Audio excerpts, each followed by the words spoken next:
Fabien Causeur est donc avec nous, le joueur français le plus expérimenté en Euroleague. 354 matchs d'Euroleague pour Fabien Causeur. Fabien, comment ça va physiquement déjà? Parce que ça doit commencer à tirer un petit peu de faire tant de matchs et tant de saisons d'Euroleague.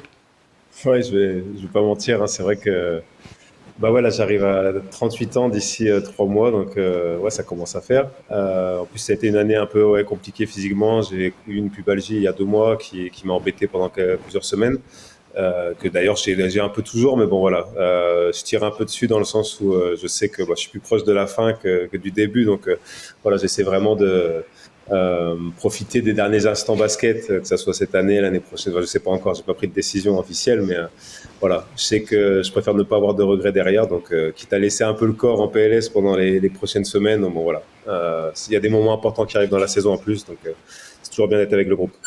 Donc tu réponds déjà à la question du plateau. Il allait répondre à la question qu'on allait tous poser. Hein. C'est-à-dire que potentiellement c'est ta dernière saison, Fabien. Je sais pas honnêtement, j'ai beaucoup de... C'est une saison un peu spéciale pour moi, on va dire. C'est vrai qu'il y a l'après Real Madrid qui a chamboulé beaucoup de choses, on va dire, dans ma tête, etc. L'arrivée à Milan s'est très bien passée, on s'est très bien acclimaté avec ma famille, etc. Maintenant, c'est vrai que voilà, je vais prendre 38 ans et c'est sûr que l'amour pour le basket, il est infini en fait. J'ai pas de limite à ce niveau-là, quoi.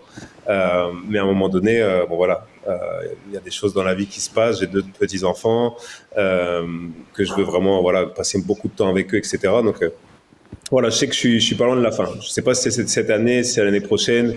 On verra. Je dois beaucoup y réfléchir, mais j'essaie de pas trop y penser non plus d'un autre côté parce que je veux vraiment profiter de ce qui reste de basket, parce que honnêtement je continue à prendre énormément de plaisir, quoi.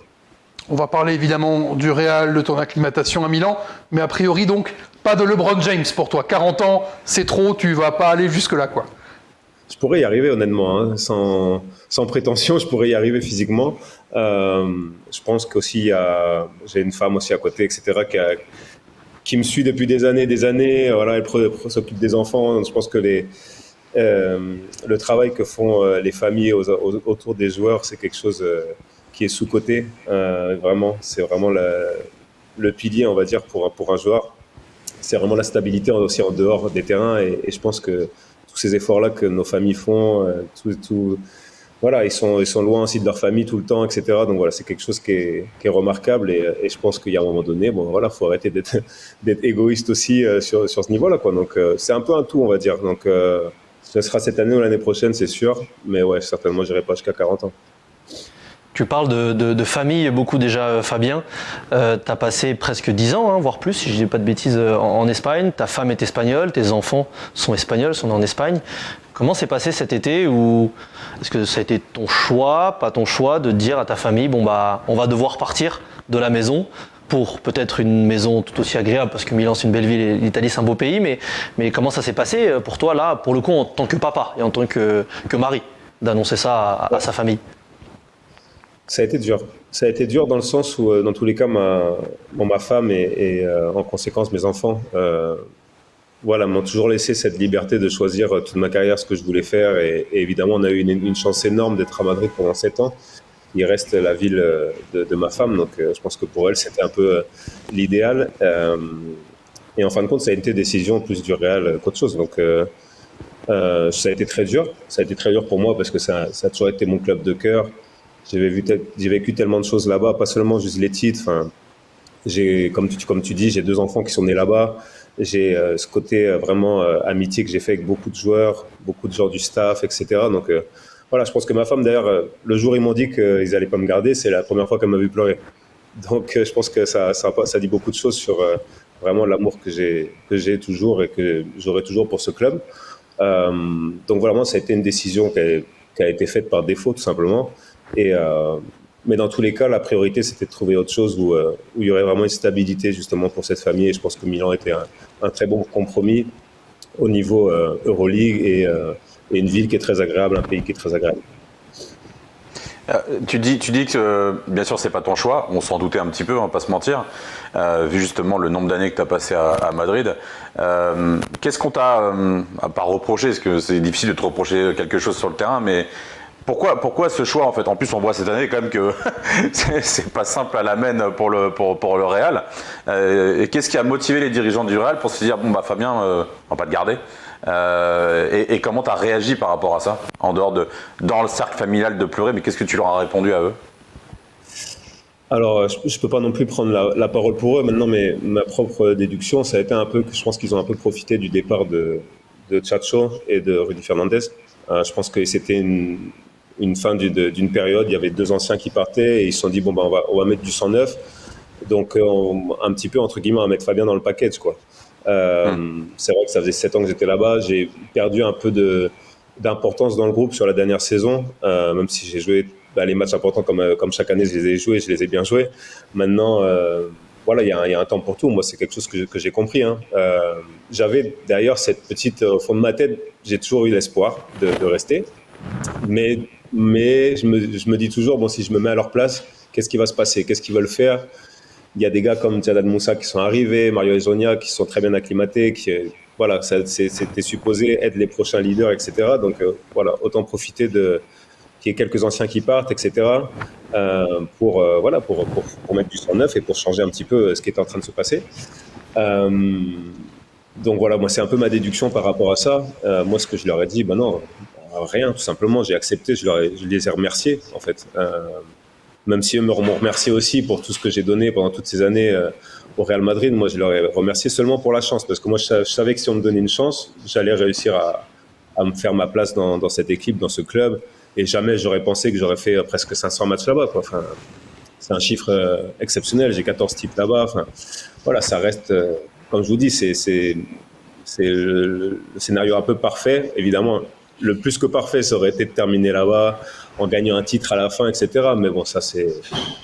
Tu l'avais imaginé? Tu l'avais imaginé ça au fur et à mesure de tes saisons au Real Madrid? Tu t'étais dit, je vais terminer ici?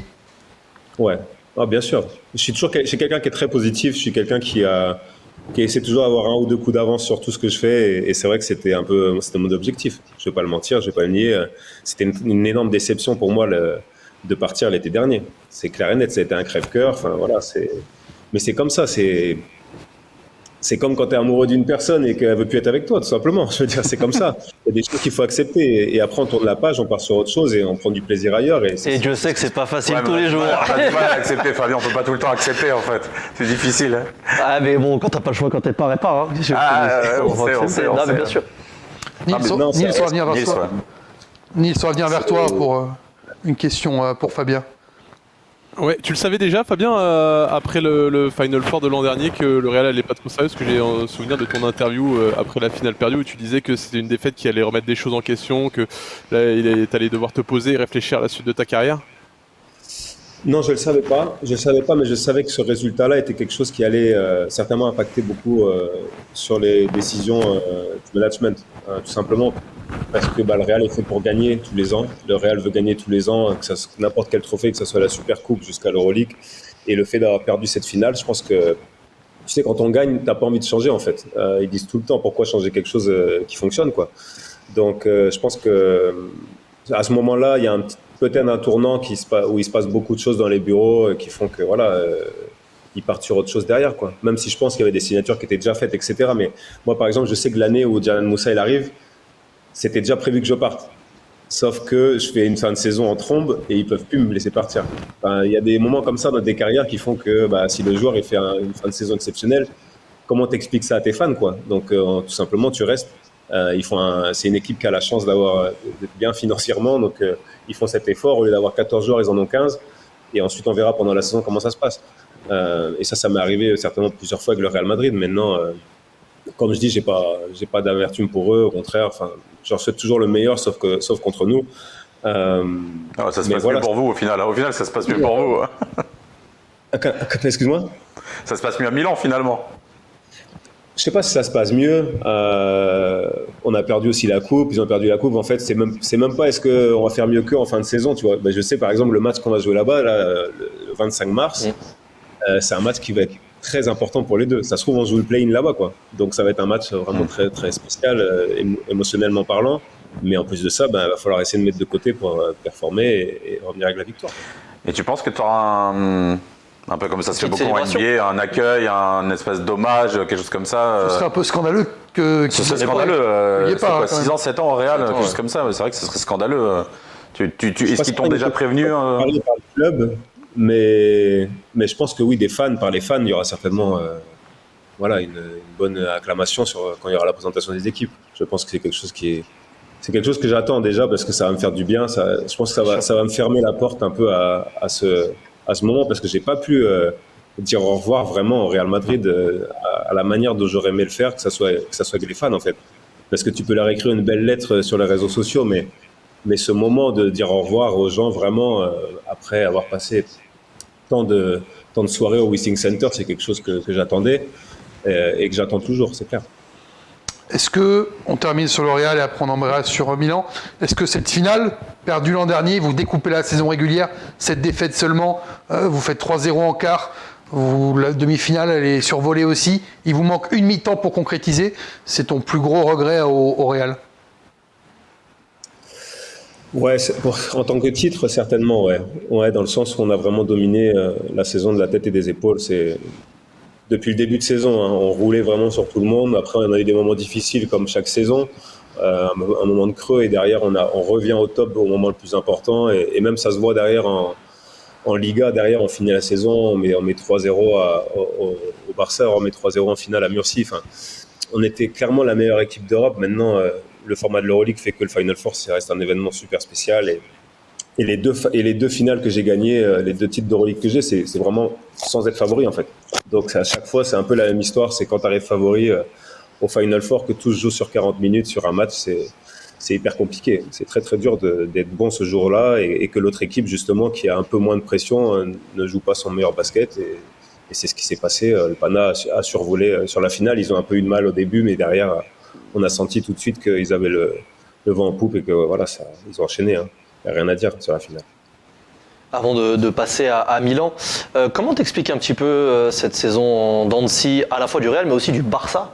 On les attendait pas à jouer peut-être le play-in, le Real Il n'y a plus de Français. Il n'y a plus de Français. Déjà, dans le les Français équipes. au Real. C'est Juste ça la raison, il n'y a plus de Français.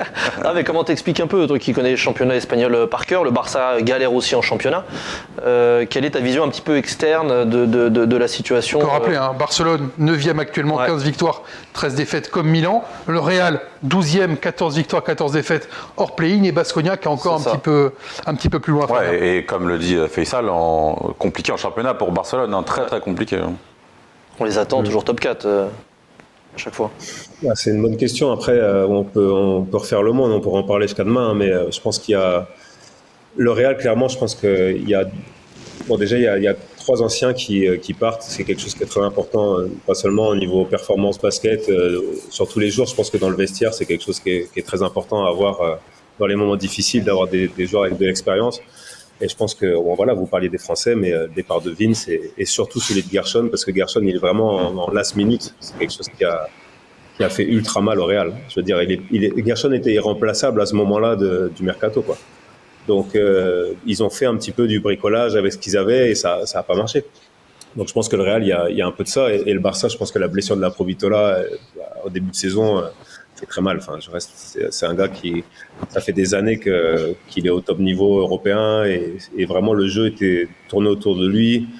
Et il y a eu aussi beaucoup de changements, coach, joueurs. Enfin, c'est pas facile. C'est des endroits où vraiment la pression du résultat est très dure et c'est pas fait pour tout le monde. Donc, je pense qu'il faut vraiment, pour avoir la très bonne saison au Real ou au Barça, faut vraiment que l'alchimie elle prenne dès le début et je pense que ça c'est compliqué des deux côtés un peu rapidement et aussi faut donner beaucoup de mérite aux autres équipes parce que les autres équipes sont améliorées aussi.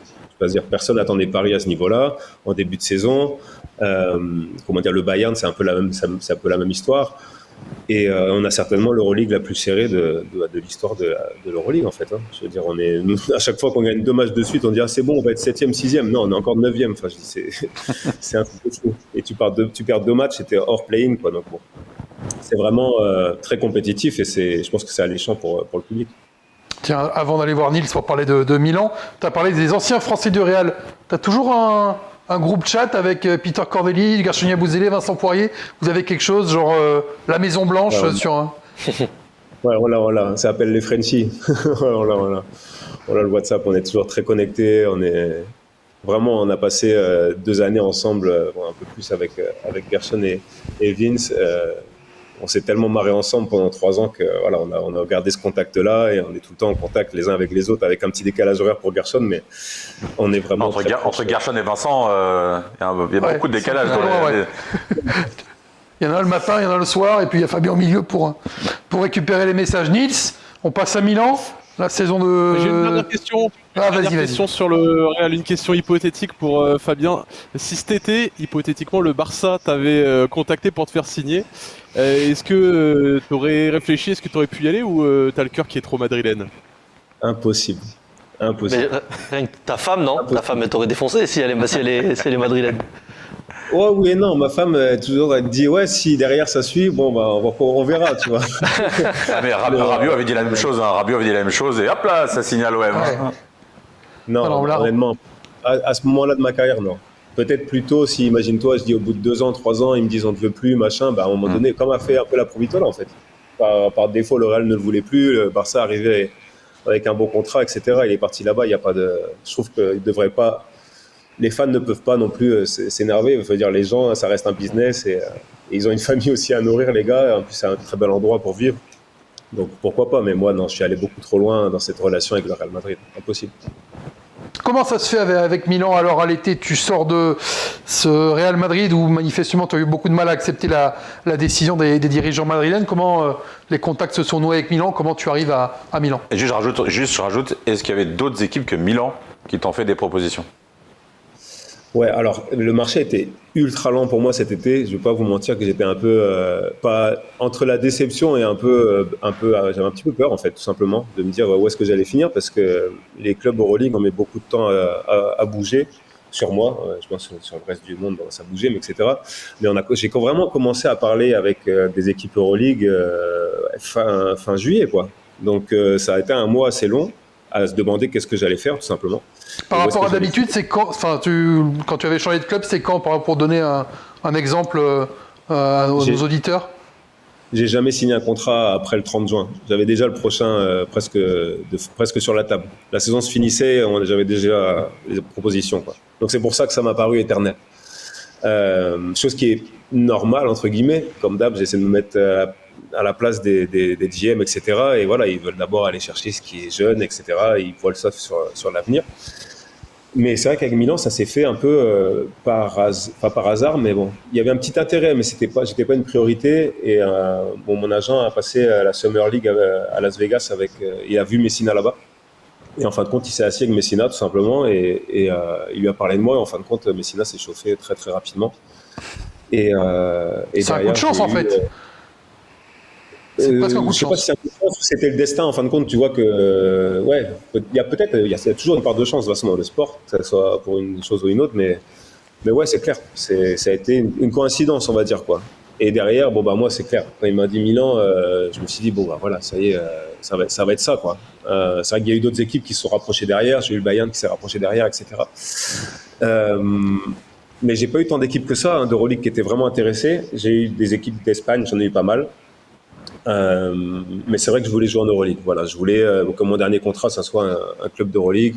Parce que oui, comme je disais un peu au début de l'interview, je peux aller jusqu'à 40 ans si je veux en jouant professionnel, mais j'aime cette compétitivité et je pense que c'est ma marque de fabrique a été l'Euroleague. Donc voilà, je voulais que ça commence et que ça finisse un peu comme ça. Donc voilà, c'est comme ça que c'est passé avec Milan. Vraiment, ouais, une petite coïncidence quand même. Donc le Bayern aussi, il n'y a pas d'autres club français. Des infos, il n'y a pas de club français, il n'y a pas eu de contact comme Hurtel avec Lasvel ou ce genre de choses. Tu as vraiment eu Bayern et Milan en gros.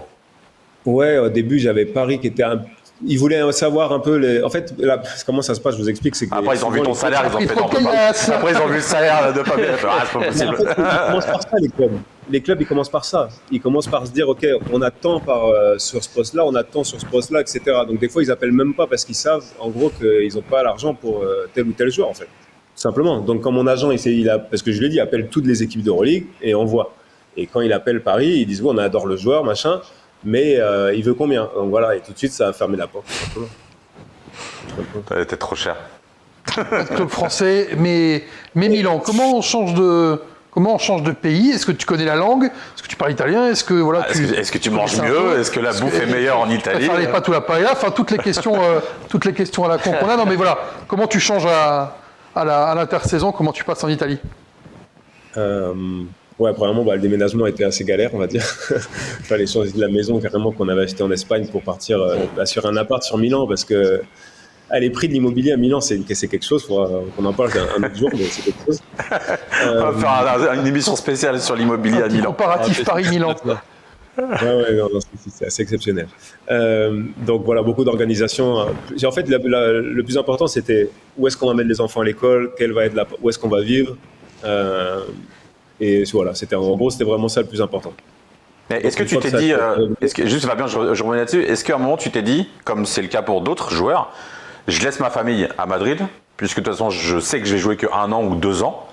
Je vais jouer 1 an ou 2 ans à Milan et après je reviens et je finis ma pré-retraite, ma post-carrière à Madrid.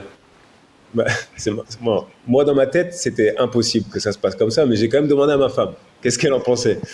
Et elle m'a dit, mais ça va pas ou quoi? On a 2 enfants de 1 an et 3 ans. Et elle m'a dit, tu crois vraiment que je vais passer 2 ans toute seule avec les deux? Donc, à galérer. C'était évident dans ma tête aussi. Je peux pas passer autant de temps. J'essaie d'être, malgré les horaires, les voyages, etc., j'essaie d'être très, très présent pour ma famille. Et ça, pour moi, c'était impossible. J'étais 2 semaines sans eux. Je suis venu 2 semaines avant et ça a été très, très long. Donc, ça aurait été très compliqué. Donc non, il fallait que tout le monde vienne. Qui c'est qui s'est occupé de te faire découvrir Milan, tes coéquipiers, le club? Est-ce qu'il y a un mentor dans l'équipe, une petite intégration, quelque chose? Alors, Chevon Shields m'a beaucoup aidé, surtout au début, parce que ça a quand même sa 5e année à Milan. Mais c'est vrai que même l'organisation ici, c'est vrai que quand je suis arrivé, il y avait limite un guide avec les restaurants, évidemment les trucs de shopping et tout ça, etc. Parce qu'il faut dire qu'Armani, il contrôle Milan de A à Z, donc même les restaurants sont limite à lui. Donc c'était assez facile, honnêtement. Après, je pense que aussi la maturité en tant que sportif et tout ça a fait que pour moi, ça a été plus facile. Donc gros changement parce que j'ai pris une claque énorme quand je suis arrivé dans l'appart et que j'étais tout seul, etc. Et je me suis dit, waouh, limite, j'avais pas envie d'être là, mais c'était juste le choc émotionnel en fait de vraiment être parti de Madrid à ce moment-là. C'est pas genre je pars en vacances, c'est voilà, ça y est, on est là pour 10 mois. Et ça a pris 2 jours. Une fois que j'ai commencé avec l'équipe à m'entraîner et tout ça, ça y est, c'est reparti quoi. Ça revient naturellement parce qu'on fait vraiment ce qu'on aime. Je fais un travail que j'aime. Voilà. On parle du sportif, on parle de la saison de Milan. Non, elle a juste pas répondu, Fabien. Une nourriture française ou nourriture française? Oh, non, française, espagnole ou italienne? Espagnole, française ou nourriture italienne? Écoute, c'est bon italien. Très compliqué. Mais moi personnellement, vu que j'ai une nutritionniste depuis 5 ans qui me laisse pas manger tout et n'importe quoi, honnêtement la bouffe espagnole est très simple. C'est parce que le poisson c'est ultra facile. Enfin voilà, je mange poisson et légumes presque tous les jours. Mais je vais pas te mentir que quand je tape dans une pâte carbo et compagnie, ça me fait bien sûr, magnifique. Bien sûr. On est d'accord, on est tous d'accord. On se prive pas de tous les délices de l'Italie. Tous les hôtels, il y avait que des pâtes ou du risotto. J'ai dit mais le poisson, non, il faut prévenir avant. Je dis ok, vous inquiétez pas, il faut prévenir avant parce que là c'est pas possible. C'était trop. Non. Par contre, vraiment c'est très très bon. Très bon, rien à dire. Mais vrai, les pâtisseries françaises sont imbattables par contre. Ça, c'est carré. Ah ça oui. Et le beurre de micelle quand même. Pas déconner.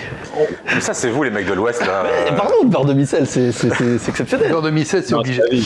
Madame espagnole à la maison, elle le beurre de micelle, elle respecte aussi. Ah voilà, c'est normal. Tu vas pas commencer à trash talker un breton sur le beurre de micelle. Le jour où tu goûtes, c'est pas possible. Mais c'est pareil pour Faisal. C'est les mecs de l'Ouest. Mais oui, moi je suis passé de Paris à Angers. Le jour où tu goûtes du beurre de micelle, tu peux plus refaire un marche en arrière. C'est terminé. Merci. Terminé, ça fait plaisir. Nils, comment tu vois la saison de Milan? Et comme ça, on en parle avec Fabien. Avant de jouer, parce qu'il faut qu'on joue rapidement avant de libérer Fabien. Il faut qu'on joue. Nils. Ouais, moi je voulais savoir, il y a eu un début de saison qui était un peu compliqué, Fabien, et puis d'un coup on a l'impression que vous avez enclenché quelque chose. Est-ce qu'il y a eu un déclic? Est-ce qu'au niveau du coaching, il y a eu un changement, ou est-ce que c'est le groupe? Est-ce que c'est juste la mayonnaise qui a pris? Ouais, ça a été un début de saison mais ultra compliqué. Si je dis pas de bêtises, on était à 1 victoire, 5 défaites. Vraiment au fond du sac, quoi. Vraiment, c'était très compliqué. On enchaînait vidéo sur vidéo. Enfin, c'était comme si on sortait pas la tête de l'eau, quoi. Et je pense que il y a eu quand même une signature hyper importante. Ça a été celle de Nico Mannion, qui est arrivé, si je dis pas de conneries, en novembre, qui nous a fait énormément de bien parce que c'est vrai que voilà, les signatures des meneurs, ça restait deux jeunes meneurs, c'est Dimitrijevic qui n'avait pas d'expérience Euroleague et Bolmaro, qui pour moi est plus efficace en poste 2 en fait qu'en poste 1. Donc ça lui a donné beaucoup l'arrivée de Nico Mannion a donné vraiment beaucoup d'air à l'équipe, ça a fait du bien d'avoir un vrai meneur et vraiment ça nous a équilibré dans beaucoup de choses. Après, je pense que Nico Mirotic et Zaglede ont élevé leur niveau de jeu à un moment donné. Ça n'a rien à dire. Et puis voilà, la mayonnaise a pris en fait. On a commencé à gagner 1 ou 2 matchs, on a pris confiance. Parce qu'au début de saison, on gagnait vraiment personne. On a gagné Paris de 2 points et tout le monde nous disait, on avait l'impression de dire, ouais, on gagne même pas contre Paris. Et en fin de compte, après, on se rend compte que c'était une super victoire. Personne. C'est ça en fait. Et en fin de compte, après on fait je crois 7 sur 8 ou 8 sur 9 et on se remet presque en play-off et depuis c'est en dents de scie, quoi. C'est vraiment, on est un peu vraiment imprévisible, quoi. On est capable de battre le Pana et derrière perdre à Berlin, quoi. Je veux dire, avec tout le respect que j'ai pour eux, quand même, c'est une équipe qu'on doit pas perdre avec l'effectif qu'on a, quoi. On est très en dents de scie sur toute la saison, quoi.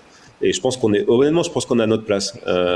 On est une équipe de play-in et si on finit bien la saison, on fera les play-offs. Mais voilà, on n'est pas aujourd'hui au début de saison. Je l'ai dit direct, on n'est pas une équipe de Final Four. Il y a des équipes qui sont bien meilleures que nous, quoi. On a sorti un petit extrait du match de la semaine dernière où on a Ettore Messina sur le banc qui passe un petit savon parce qu'il y a eu un petit 1 contre 1 qui a été mal joué juste avant. Et en plus, tu es sur la vidéo et tu fais aïe, aïe, aïe, il va se prendre cher à mon coéquipier. Je m'en souviens plus qui c'était à tes côtés. Dimitrijevic. Ouais, c'est ça, c'est Dimitrijevic. Comment c'est de jouer avec Messina tu l'as rappelé en début de saison, c'était tellement compliqué qu'il y a même eu des rumeurs. Est-ce qu'il ne faut pas passer à autre chose dès cette saison et tout. Comment toi tu le vis à titre personnel, ta relation avec lui, est-ce que tu te sens plutôt bien ou c'est pas facile tous les jours avec lui? Écoute, moi, honnêtement, j'ai une très bonne relation avec lui. Je pense qu'il a beaucoup de respect pour les anciens, on va dire, et il est beaucoup plus dur avec les jeunes. Chose que c'est là que nous, les anciens, on est très importants justement pour essayer de parler avec les jeunes, parce qu'en fait, c'est une personne qui croit vraiment à la discipline, à la rigueur, et en fait, même lui, il le dit. En fait, il dit, moi, ce que j'adore, c'est vraiment tous les jours, vous touchez le nerf. Tu sais, quand on te touche un nerf et que ça te fait sursauter comme ça, il adore faire ça tous les jours, quoi. Donc c'est vrai que des fois ça c'est bien, et des fois, t'as les joueurs, ils en peuvent plus, quoi. C'est comme à un moment donné, tu le sens plus ton nerf, je veux dire, voilà. Donc c'est pas facile, honnêtement, pour les jeunes joueurs, surtout de jouer pour lui. Maintenant, c'est pour ça que je pense qu'on a aussi un peu de débat, c'est que c'est pas facile d'enchaîner les matchs et des fois faire une vidéo derrière après avoir perdu de 30 points, t'enchaînes sur une vidéo d'1h30 derrière, c'est pas évident. Maintenant, je pense que son but est bon, en fait, c'est juste que des fois la manière est mal comprise. Donc c'est là que moi j'essaie d'être un peu pas faire comme l'assistant cause, mais vraiment être le message entre l'entraîneur et les joueurs. Genre expliquer que s'il est sur ton dos, c'est quelque chose, c'est parce qu'il veut que tu sois meilleur, c'est parce qu'il veut mieux, etc. Maintenant, j'arrive à comprendre le joueur aussi on arrive en mars et que ça soit dur de continuer à prendre des claques sans arrêt, quoi. Donc vraiment, mais c'est une personne qu'on ne changera pas. C'est un entraîneur qui est très très rigoureux, qui a une discipline. Il a eu le CSK, le grand CSK, il a eu le Bologne. Enfin, voilà, il a connu tellement de grands joueurs. Il a coaché en NBA. Enfin, donc sa demande est constante et il veut toujours le meilleur, que ce soit un entraînement, que ce soit un match. Vraiment, même les entraînements, je dirais que il va encore mieux que pendant les matchs, quoi. Cyril, petite question et après on aura des questions rapides et on va jouer avec une question avec Fabien. Juste pour rire, après une dernière question. Par rapport à ce que disait Faisal sur le temps mort, est-ce que tu as été acheté une raquette de tennis pour jouer ce putain de 1 contre 1 Je vais vous en répondre, dans l'absolu, c'était juste histoire de... Voilà. Mais c'est vrai que ce temps mort est assez incroyable. Non, moi j'ai juste pour... est-ce qu'à un moment comme ce que tu dis peut-être cette année, peut-être l'année prochaine, tu as eu des contacts avec Paris, mais est-ce qu'il y a un moment, comme l'a fait Nando par exemple, sur sa fin de carrière, est-ce que revenir en France, Alors, je vais pas te dire jouer, parce que si tu veux sûrement continuer à jouer en Euroleague, mais pas jouer à Cholet ou pas jouer au Havre, mais surtout pas au Havre, parce que c'est quand même, c'est quoi, c'est N1 je crois maintenant. Ah non. Mais est-ce que voilà, tenter une dernière aventure avec l'Asvel ou Paris ou pourquoi pas Cholet, pour revenir juste sur de la Betclic, est-ce que c'est quelque chose vraiment c'est pas possible ou c'est quelque chose qui peut t'intéresser sur un dernier contrat? Écoute, je me suis jamais posé vraiment la question en fait. Mon idée de base était que le contrat que je vis au jour d'aujourd'hui, ce serait le dernier. Dans le sens où j'ai signé 2 ans, mais avec option à la fin de la première année de Milan. Maintenant, c'est vrai que cette année a été spéciale parce qu'il y a une blessure qui m'embête quand même, qui m'agace depuis plus de 2 mois. Et j'ai vraiment, c'est comme si c'était une épine sur le pied que tu as envie d'enlever et derrière de pouvoir vraiment profiter à fond de ce qui reste, quoi. Et là, j'ai l'impression de pas pouvoir parce que je suis pas à 100% physiquement, quoi. Mais d'un autre côté, j'ai la petite voix qui me dit peut-être que tu seras jamais à 100% parce que tu vas prendre 38 ans, tout simplement. Donc voilà, c'est beaucoup de questions que j'ai dans ma tête et je pense qu'il y a pas mal d'athlètes avant de prendre leur retraite qui pourront en témoigner, mais c'est effrayant honnêtement d'arriver en fin de carrière et parce que tu sais pas vraiment ce que tu veux faire et parce que tout ce que tu as vécu pendant 20 ans, et j'ai la chance d'avoir joué 20 ans professionnellement au basket, ça a pris toute ta vie en fait, tout ton temps en fait. Donc partir sur autre chose sans vraiment savoir ce que tu vas faire, c'est effrayant. Donc tout simplement. T'as une idée de reconversion derrière? T'as quelque chose dans la tête déjà? Oui et non, tu vois. Enfin, non, je vais te dire que non, parce que j'ai pas quelque chose où je suis 100% sûr que je veux faire. Donc, je préfère dire que non, parce que j'aime bien vraiment être sûr de moi quand je veux faire quelque chose. Donc, non. Et je pense que c'est une partie pourquoi c'est pas évident de prendre le pas, tout simplement, vers une retraite. Même si, voilà, comme je dis, j'ai joué au meilleur niveau Euroleague pendant des années, etc. J'ai bien gagné ma vie. Voilà, j'ai pas de stress à ce niveau-là. Mais je suis quelqu'un je suis hyper actif en fait. L'été, je peux pas m'arrêter, je pense à 1000 projets en même temps et sauf que là, je sais pas ce que je veux faire. Donc, attention, Milan, 2 ans, tu peux finir en banqueroute. Hein. Le loyer, les magasins de mode, la bouffe, ça peut mal finir. Attention. Ouais, clairement. Ouais. Nils, une dernière question et après j'ai 3 questions rafales à poser à Fabien. Ouais. En fait, c'est la 155e dernière question qu'on est en train de faire. Il faut le faire parce qu'il faut. Ça va être rapide. Est-ce que Giorgio Armani t'a rincé en costume un peu, Fabien? Il t'a rentré ta garde-robe? Non, voilà, ça. Mais il a fait payer. Hein. Non, attendez. Ça, par contre, c'est génial. Armani, pour Noël, il te file un chèque cadeau où tu peux aller au magasin et tu te fais plaisir. Ah, de combien? Combien? De combien? C'est pas la question. C'est pas 49 € comme nous. T'as pas chez Célio. Hein. Honnêtement, j'en ai ramené, j'ai ramené 2-3 costumes d'Armani quand même. Ça va. Ah, donc on est sur le bon chéco, c'est 5 000 €. Un joli chèque. Un joli chèque. Petite question rapide. Quels sont les 4 clubs que tu vois au Final Four cette saison? Tu as le droit d'inclure Milan, bien sûr.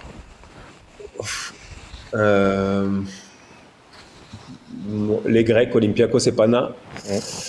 Je trouve que Fener est en train de vraiment... Bon, ils viennent de 2 m 30, donc c'est un peu sur le moment, mais honnêtement, ils sont sur une montée et je trouve que Sarras est en train de vraiment de très bien les coacher, donc je les vois bien. En fait, ce qu'il y a, c'est que les 2 premiers, je les ai, clairement, mais derrière, les playoffs sont c'est incertain, on va dire. J'aimerais bien... je vais pas mettre Milan, mais je vais mettre Monaco. Fener, Monaco. J'aime bien Monaco. Donc les 4 premiers. Ouais. Oui, c'est vrai. Comme beaucoup de monde en ce moment qui met les 4 premiers finalement. Ok. Honnêtement, il y a une équipe que je verrais vraiment, que je vois bien embêter n'importe qui ils vont jouer, ce sera Partizan s'ils se mettent en play. Ouais, c'est clair. Parce que c'est une équipe qu'il a joué et il joue de mieux en mieux, je trouve. Et pas l'étoile rouge? Je suis pas fan. S'il y a une équipe en rouge. S'il y a une équipe en rouge, oui, autant que ce soit Milan. Autant que ce soit Milan qui soit un petit peu plus loin. Milan qui jouera c'est pas rouge. à l'Étoile Rouge, à Paris, au Real pour les 3 prochaines journées, contre le Barça, à Bologne et contre Baskonia. Voilà le programme, Fabien, pour finir votre saison régulière. C'est quand même du sacrément costaud. C'est encore chargé. La Double Week, elle est pas simple. Après, là, ce qu'on disait, c'est là, on a 15 victoires. Avec 19, certainement, tu te mets vraiment en play-in au moins. C'est quelque chose qui est faisable, je pense. Le match à l'Étoile Rouge, là, est vraiment clé pour nous. Vraiment gagner à l'Étoile Rouge, ça serait quelque chose d'énorme. Parce qu'aller gagner à Paris, aller gagner au Real, c'est pas cadeau, hein, mais bon. La saison était comme ça. Toute la saison a été difficile, il n'y a pas eu de match vraiment facile. Donc Et les matchs faciles, on les a souvent perdus. Donc, donc voilà. Le play-in ou le play-off passe par là pour vous avec Milan.